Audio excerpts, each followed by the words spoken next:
Hoje nós vamos falar sobre perseverança. Se você tem uma palavra que seria a tua palavra de oração, né? A sua palavra de oração, aquela palavra que você fala, resumindo a sua oração, você tem uma palavra. Resumindo o teu aperto, a tua angústia, a tua ansiedade, você diria: não quero arriscar e criar uma palavra para você, você cria a sua. Mas a resposta para a tua palavra, a resposta para aquilo que você está vivendo é perseverança. Perseverança é se manter firme, ou manter firmeza nos momentos de desânimo. Eu não sei se é momento de desânimo, no momento de maior desânimo. Perseverança, porque a gente diminui, né, o poder da perseverança, se a gente fala que perseverar é só quando dá aquele desânimozinho assim, sabe aqueles 10 minutos do despertador, é um desânimo, né? Agora o maior desânimo é aqueles 4, 5 dias, uma semana, um mês, onde parece que tudo está dando errado, onde as coisas não funcionam. Isso é perseverança, se manter firme nesse dia, se manter firme nesse mês, se manter firme naquela semana. Esse é o desafio, isso é perseverança. E é disso que a gente quer falar, e é sobre isso que a gente vai falar hoje, e isso a Bíblia apresenta para nós, isso é um assunto para nós. E queria lembrar com vocês, antes da gente fazer a leitura do texto, queria que você lembrasse comigo aí, pensando na sua vida, nos últimos anos da sua vida, os últimos 10 anos, não pensa no último ano, né? Porque no último ano você tem muitos motivos para ficar desanimado, né? O último ano exatamente, a gente tem, a pandemia é motivo grande para ficar desanimado, mas se a gente pensar nos 9 anos, fora a pandemia todo mundo vai colocar como item principal, porque é o que a gente está sentindo agora, mas se a gente pensar nos últimos 9 anos então, considerando uma década, o que você abandonou que você se arrepende? O que você deixou de fazer que você se arrepende? A música Epitáfio fala disso, de arrependimentos, né, que a gente ouviu agora. Mas o que você deixou para trás que você se arrepende? Um curso técnico que você podia ter feito e você não fez, um curso superior, um curso de línguas, esse é o curso que mais as pessoas desistem, né? Quem nunca desistiu de uma aula de inglês, né? Quem nunca desistiu de um curso de inglês? Né? Tem gente que desistiu várias vezes, né? Hoje, a Paty não está aqui, né? Ela tem uma escola de inglês, mas ela, tenho certeza que lida com desistentes o tempo todo. Um emprego que você desistiu, um trabalho, né? Você tinha lá um trabalho, tem gente que desistiu de uma profissão. Aulas de canto, né, Raquel? Quem desistiu de aula de canto? Né, Pedro? O Pedro já desistiu de aula de canto. Aula de dança. Ou desistiu de uma pessoa. Talvez o abandono de um compromisso, de uma aliança. Talvez daquela amizade antiga. Sabe aquela amizade que era uma coisa tão especial que nem sabe por que parou, por que deixou de conversar, mas tem uma coisinha pequena que você olha para trás e fala: nossa, isso era tão simples, e se foi. Alguém não persistiu e a amizade se perdeu. Talvez uma das possibilidades na última década você ficou longe de Deus. Ou você teve momentos mais próximos e momentos mais distantes, e você sabe que você podia ter vivido melhor e andado mais com Deus. Bom, dependendo da sua experiência, você pensa mais ou menos no passado. Algumas pessoas têm uma natureza mais saudosista, que fica considerando o passado o tempo todo, e pensando nas coisas que passaram e querendo reviver, e querendo voltar. Bom, o momento que a gente está vivendo é um momento típico disso, né? Esse último ano é um momento muito típico, para a gente ficar pensando que era melhor estar vivendo 2 anos atrás, ou é melhor viver 2 anos à frente. Daqui 2 anos a gente vai ter todo mundo vacinado, vai estar vivendo uma outra realidade. E a gente espera que passe rápido. E nesse passar rápido, a gente ainda espera que nenhuma pessoa daquelas que nós amamos seja tocado por esse mal, seja tocado por essa doença. Mas isso é impossível. Isso é impossível. Eu tenho certeza que no mínimo medo você está sentindo. No mínimo raiva de algum dos políticos que nós temos aí, você está sentindo. Alguma coisa você está sentindo. Essa situação não te deixa tranquila. Essa situação é uma daquelas situações que incomoda a gente. Então a gente não passa por essa situação sem pensar naquilo que a gente está vivendo. E essa situação é típica daquelas que a gente gostaria que passasse rápido. Mas parece que o dia fica maior. Parece que a semana é mais longa. Parece que o tempo não passa. E a gente vai andando desanimado com muitas coisas. E quando a gente olha para a vida, e eu comecei a falar agora da década passada, e a pergunta vem, né? Por que eu desisti com tanta facilidade? Por que eu desisti tão fácil?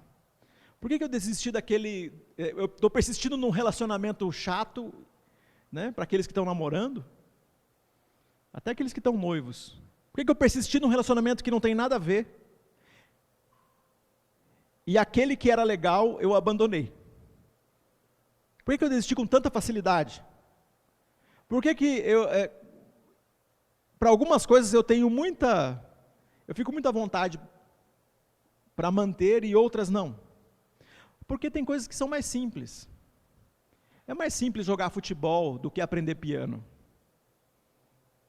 É mais simples você assistir uma série, né, maratonar uma série na TV, do que você fazer um curso à noite.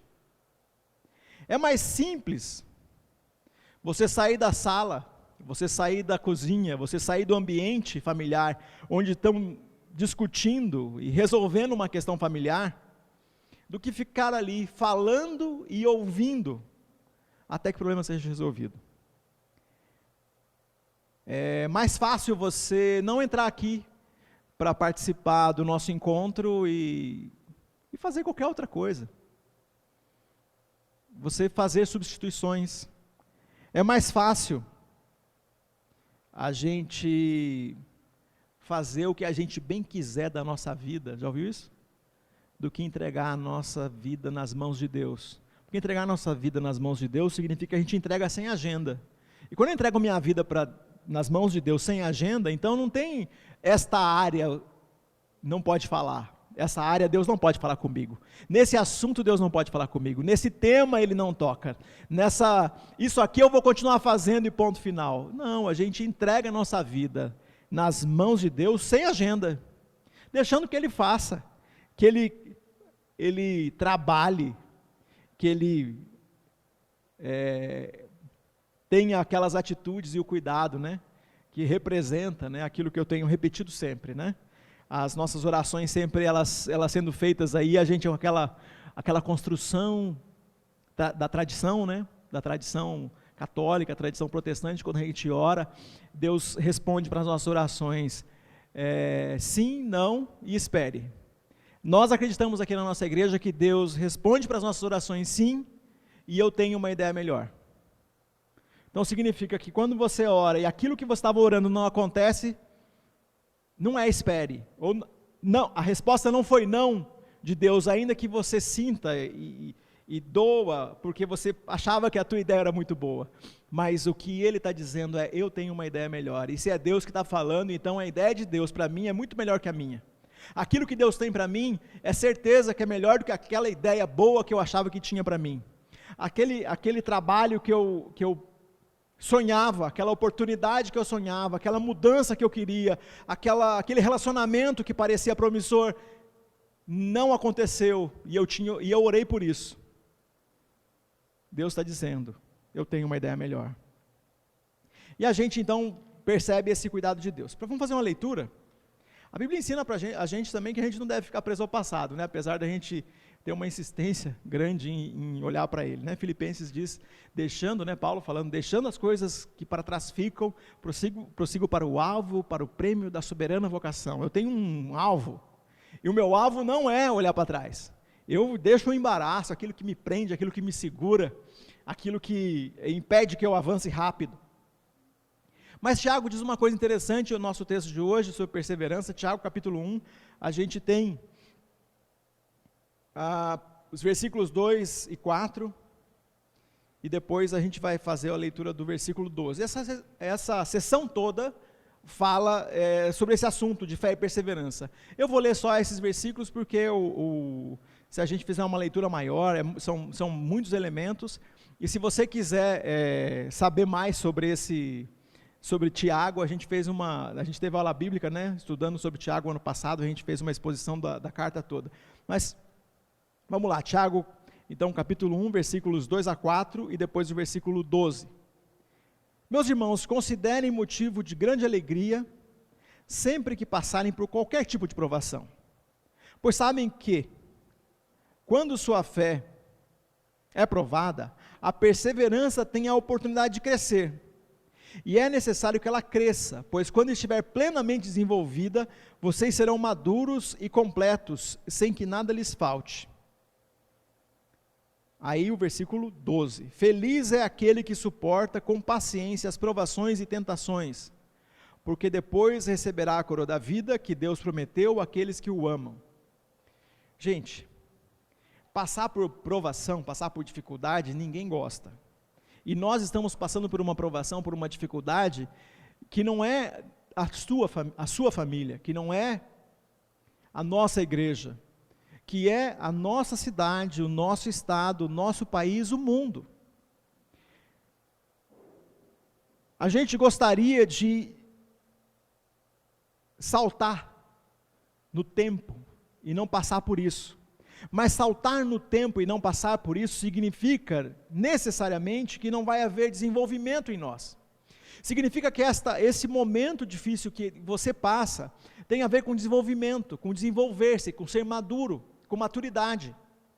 De vez em quando eu encontro alguém falando assim, meu filho ou minha filha, ou meu vizinho, minha vizinha, tem me apresentou um jovem, me apresentou seus filhos e eles são muito maduros. Bom, eu ouço isso, não tem problema nenhum, mas,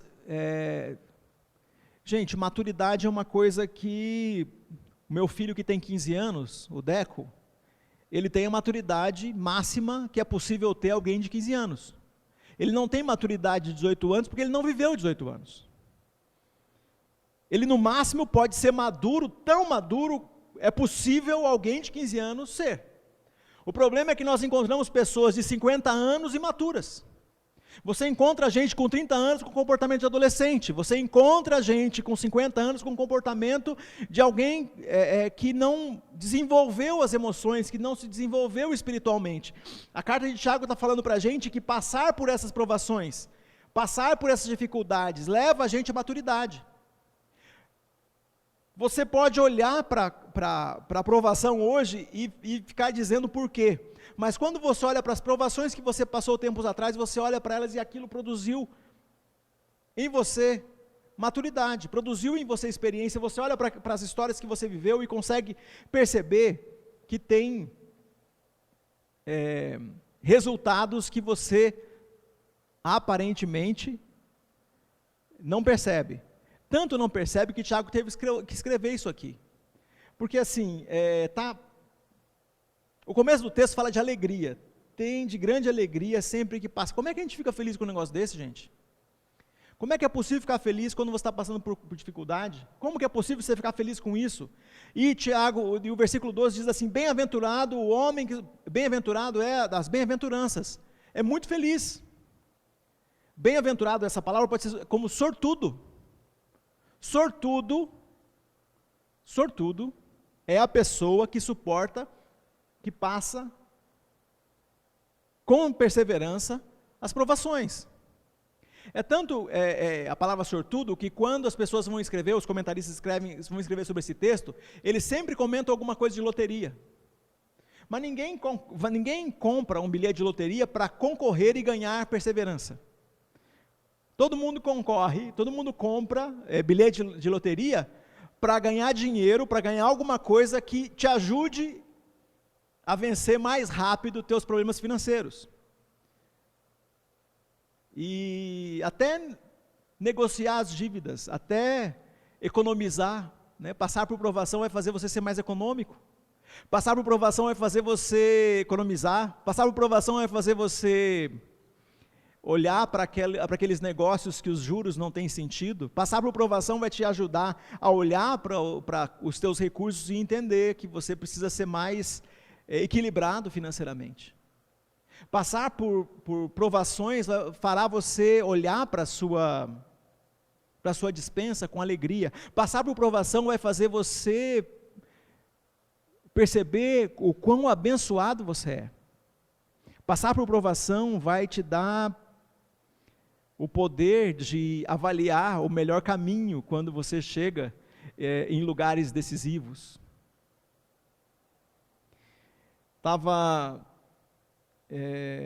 Agora eu não me lembro, né, se eu falei foi aqui, ou foi na aula bíblica. Estava conversando com a minha mãe a última vez que ela esteve na minha casa, semanas atrás. E ela estava contando uma experiência que nós tivemos quando eles eram missionários lá no Mato Grosso do Sul, na missão Kaiowá. Eles estavam desenvolvendo uma escola indígena. Eu agora talvez esteja repetindo isso, mas eu não me lembro qual foi dos dois lugares que eu falei, se foi aqui ou foi na nossa aula bíblica. E passando por grande dificuldade no sustento lá, que meus pais não estavam, o recurso não estava chegando. E com grande dificuldade no relacionamento com a FUNAI para estabelecer essa escola, e toda a burocracia impediu que essa escola fosse implantada, e hoje existem várias escolas lá, mas naquele momento não era possível, não conseguiu negociar com a FUNAI a ponto de implantar esse trabalho que eles tinham, esse tipo de trabalho que eles tinham ido fazer. Mas eu devia ter lá 2 anos de idade, 2 anos e meio, e num dado momento, a gente passando necessidade, e eu não me lembro de ter passado fome, mas eu me lembro dessa história. Eu me lembro bem dessa história. Poucas lembranças que eu tenho desse momento de infância, mas eu me lembro de alguns flashes lá do Mato Grosso do Sul. E quando a gente estava indo jantar e tal, eu perguntei o que tinha para a gente comer. E a minha mãe falou que a gente só tinha quirera. Quirera é milho socado, né? É antes da farinha dessas que a gente usa para fazer polenta. É um tipo de produto do milho, né? Que é um milho socado, milho quebrado. E aí eu falei para o meu pai e para a minha mãe, eu não aguento mais comer quirera. E aquele dia, né? Eles ficaram emocionados lá, e aí minha mãe falou e aí eu orei, né? Minha mãe contou esses detalhes agora, nessas últimas semanas, que eu orei naquele dia para a gente ter arroz. E ela falou para eu orar para a gente ter arroz, e ter arroz que nunca mais faltasse. Que nunca mais faltasse arroz na nossa mesa. Eu orei naquele dia, aí a minha mãe contou para a gente. Lá eu e acho que não estavam todas as crianças, mas estava eu e a Adriana, e ela contou que 2 ou 3 semanas depois foi resolvida a questão do sustento deles, e meu pai pôde comprar arroz. E minha mãe falou que era o dia mais feliz da minha vida, até aquele momento, o fato da gente ter arroz, com quirera. E ela falava, precisava ver a alegria daquela criança, né? Como se aquela criança não fosse eu, né? Aquela criança fosse um outro eu, e não eu mesmo, que estava ali na frente dela, né? E aí ela descrevendo aquilo, ela emocionada, e eu também, eu me lembro de flashes daquele momento. E aí eu pude falar para minha mãe que nunca mais faltou. nunca mais faltou arroz. Mas nunca mais faltou arroz de um jeito incrível. Porque essa semana, só essa semana, eu fui responsável por distribuir mais de 600 quilos de arroz. Só essa semana. E na minha vida, eu acho que o ano passado, se contar só o arroz que foi distribuído em cestas básicas, cuidados ou através de processos que eu estou envolvido, através do Expresso Ação, da comunidade da vila, da nossa igreja, da Glocal, toneladas de arroz. Não faltou na minha mesa. E não faltou para muita gente através daquilo que Deus tem me colocado e tem me chamado para fazer, que é cuidar dos pequeninos desse mundo e pensar nessas pessoas. Então, ainda que seja muito longe na minha vida, mas eu sei o que é não ter arroz.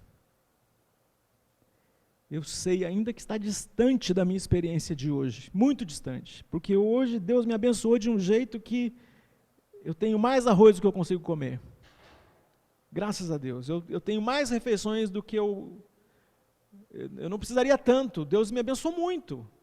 Mas o fato de Deus me abençoar bastante, a perseverança, eu sou feliz. Eu tenho que olhar com alegria para isso, porque o fato de passar por aquela provação na infância com a minha família, me faz hoje olhar para as coisas que tenho e ser grato. Olhar para aquilo que posso fazer pelos pequeninos desse mundo e ser feliz, e ser grato. Posso fazer, e de vez em quando olho e falo que estou fazendo menos. Estou fazendo pouco, podia fazer mais, podia ser mais presente, podia ser mais atento, podia estar buscando mais oportunidades. A gente vive numa geração imediatista que pouco avalia essas questões, que pouco avalia. A gente vê todo mundo falando de gratidão, mas tem a ver às vezes a gratidão fica parecendo um positivismo doente, um positivismo bobinho, né? Um positivismo tóxico, aqueles que a gente tem visto bastante nas redes sociais, todo mundo falando, que seja grato como se fosse uma gratidão boba, uma gratidão vazia, que não tem contato, que tem uma vida de limpeza social, né? Uma vida que você não se relaciona com quem precisa, que você evita correr qualquer risco, para você não estar com uma pessoa que emocionalmente pode te desestabilizar. A perseverança, ou a passar por provações, vai fazer isso. Você tem aquele teu familiar que ele está doente emocionalmente, e você é a pessoa que leva a cura. E você é a pessoa que leva a palavra de esperança. E você é a pessoa que pode levar uma palavra de bênção. Se você é a única pessoa que pode levar uma palavra de bênção, uma mensagem de WhatsApp que pode mudar aquela história, uma palavra positiva de transformação, de cuidado, e você quer ter uma vida de total asepsia, que alguém que está emocionalmente doente não pode acessar você, alguém que está pobre não pode vir na tua festa, alguém que está passando necessidade, era bom que você nem soubesse, para que você não tivesse que se responsabilizar por isso. Esse tipo de relação é o tipo de relação que a nossa sociedade propõe. Você nem vê quem precisa, você faz de conta que essas pessoas não existem, mas aquele que faz parte do reino de Deus, nós sabemos que essas pessoas existem, nós olhamos para ela e não é possível viver o evangelho sem que a gente cuide dessas pessoas, e nós sabemos mais ainda, que Deus nos dá recurso excedente, escutem isso, o recurso excedente que nós temos, não é para nós, é para compartilhar. O recurso excedente que Deus dá para nós, para esse grupo aqui, é para a gente compartilhar com quem não tem.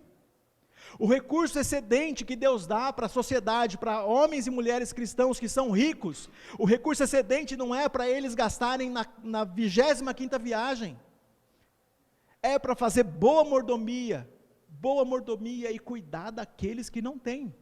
Eu oro para que Deus abençoe muito aqueles que têm recurso, para que Deus abençoe mais, mas para que eles sejam mais generosos ainda. Para que eles sejam mais generosos ainda com aquilo que eles têm, com aquilo que Deus tem dado a eles. Na nossa geração imediatista, que procura falar coisas bonitas, que apresenta uma maturidade, que parece que é alguma coisa instantânea, que é alguma coisa que não se apresenta para os desafios do dia a dia, que tem uma perseverança que dura 15 minutos, que perseverança é aparentemente só um ímpeto de coragem que dura pouco tempo, a gente precisa ser mais corajoso, a gente precisa ser mais perseverante.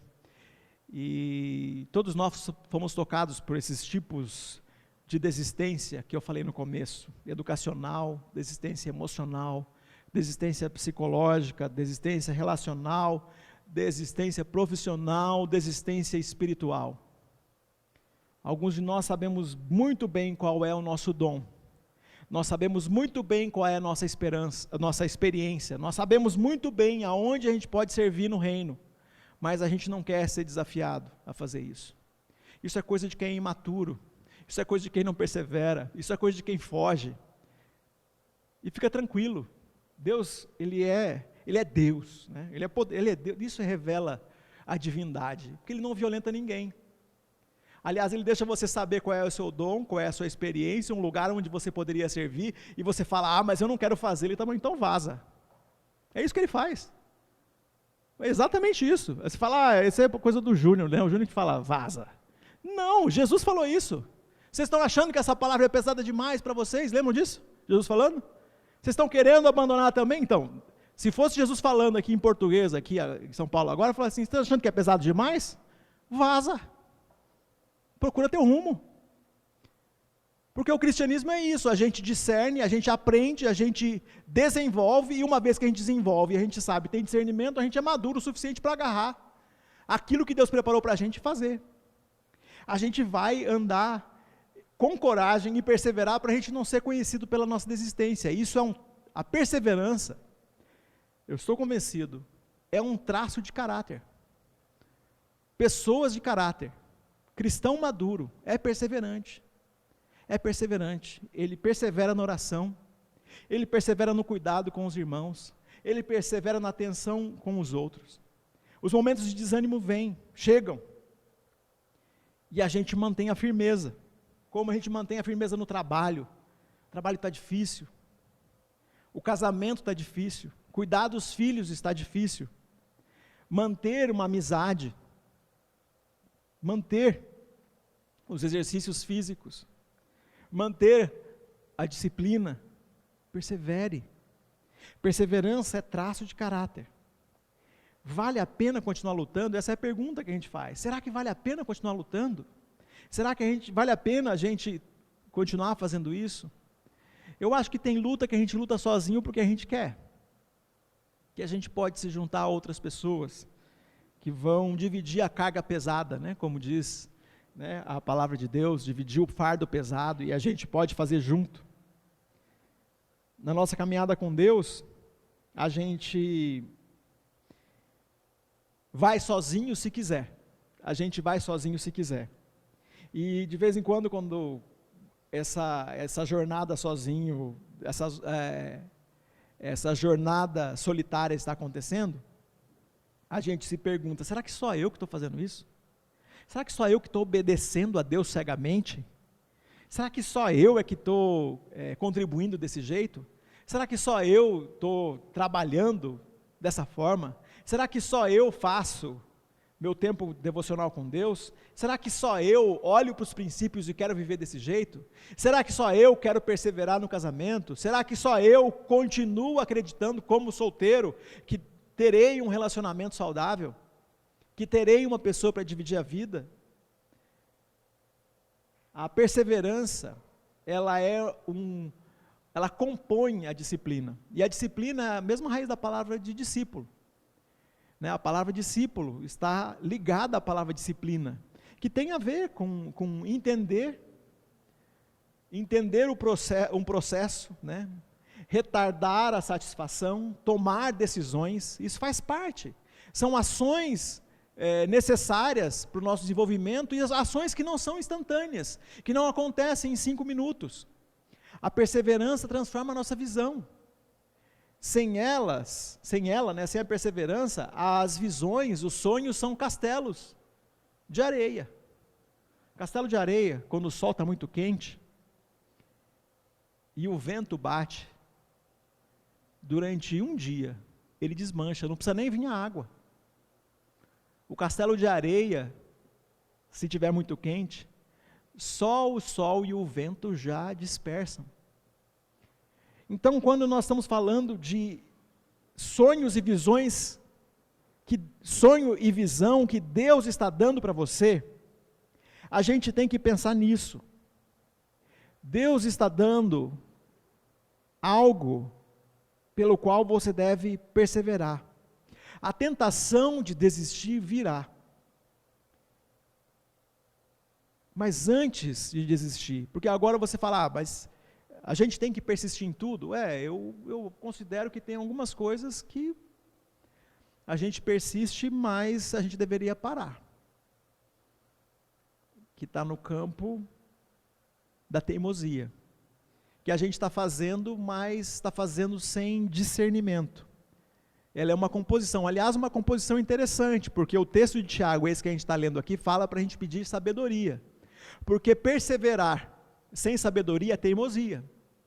Então, perseverar tem a ver com sabedoria, uma conexão necessária para que você continue fazendo o que você tem que fazer. Então, antes de você desistir, avalie o preço a ser pago. Peça por sabedoria, porque sabedoria Ele dá a todo mundo que pede. Olha só, que é uma coisa, que sabedoria está à nossa disposição, mas quem não pede não ganha. E eu acho que a tentação de desistir, ela pode chegar, ela vai chegar. Eu me arrependo de ter perdido promoção de trabalho, porque eu trabalhei assim, sem levar muito a sério o meu trabalho, eu podia ter sido promovido, algumas experiências podiam ter chegado mais cedo, poderia ter ganho mais, se eu levasse mais a sério minha vida profissional, quando eu tinha 18 anos, quando eu tinha 20 anos, e depois em outros momentos da minha vida, algumas coisas poderiam ser melhores. Eu acho que o meu relacionamento com Deus poderia ser muito melhor, eu poderia conformar minha vida àquilo que a palavra ensina mais cedo do que eu fiz. Eu reconheço que tem um peso na responsabilidade, na liderança, eu reconheço que tem sim, mas